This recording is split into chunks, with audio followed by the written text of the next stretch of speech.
자, 5월입니다 여러분들. 저는 5월 하면 봄이란 단어보다 꽃게란 단어가 먼저 생각이 나요. 꽃게, 닭과 함께 최애 식재료라고 말씀드릴 수 있을 것 같아요.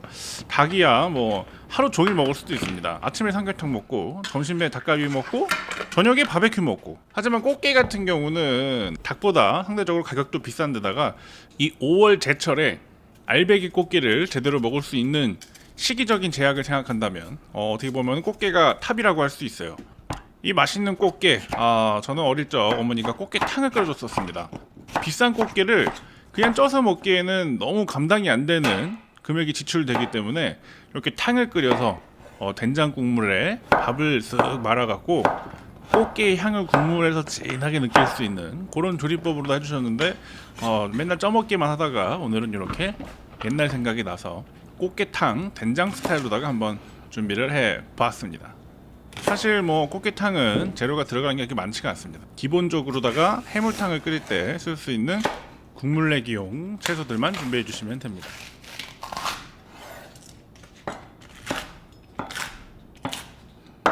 안 좋은 냄새를 가지고 달아날 대파, 그리고 마지막 활용점정이 될 홍고추도 썰어 준비해 줍니다. 냉동 꽃게였다면 생강수에 들어가겠지만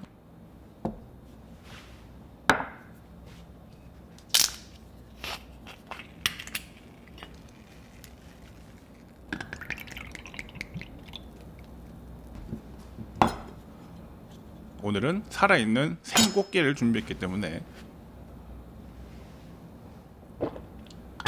생강술은 생략하겠습니다. 자, 냄비에 물을 올리고요. 찬물부터 육수를 내주기 시작을 하죠.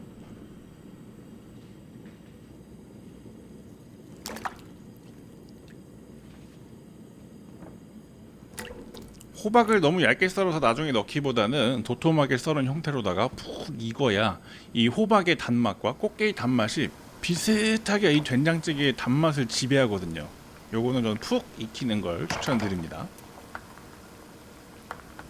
그리고 사실 오늘 이 꽃게탕은 다음날 먹을 때 더 맛있어요.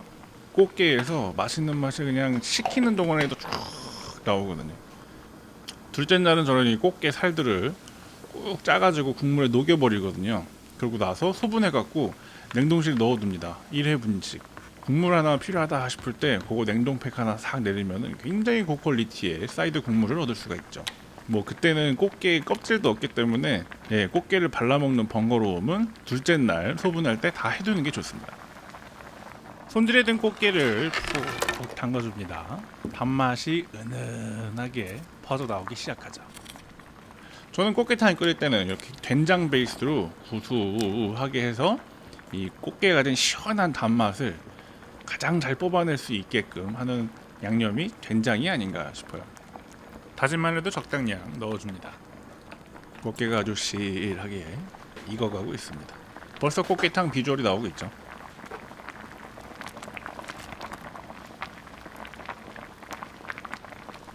이제 요리가 마무리되어 가니까요. 비주얼을 위해서 육수를 뿜어낸 게딱지를 위로다가 끌어 올려줍니다.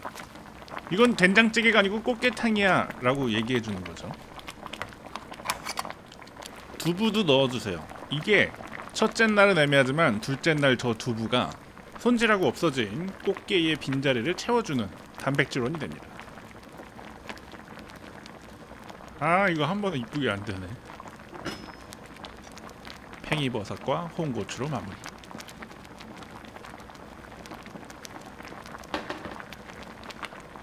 자, 썸네일은 찍었고요. 본격적으로 먹어볼 거예요. 자, 이 게딱지, 이 5월달에 먹는 이유가 여기에 다 들어가 있는 거죠.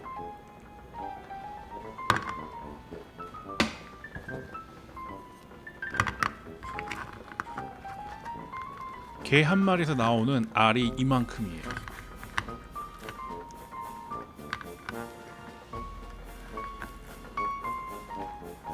요거 먹으려고 5월을 기다리는 겁니다. 여기에 게벅지 하나 추가해서 살을 발라내주죠. 이거는 게살만 먹을 때보다 밥과 함께 말아 먹어야 진정한 맛이 느껴지기 때문에 첫입을 위한 노동을 시작합니다.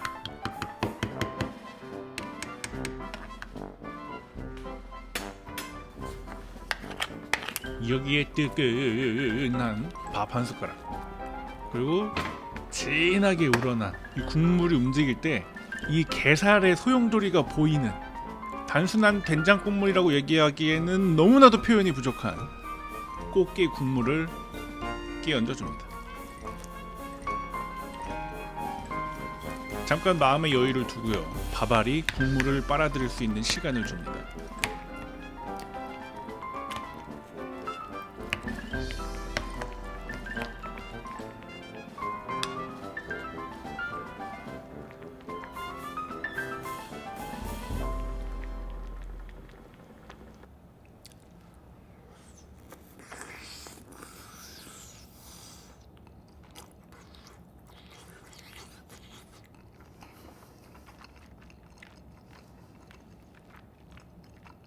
(5월엔) 이겁니다.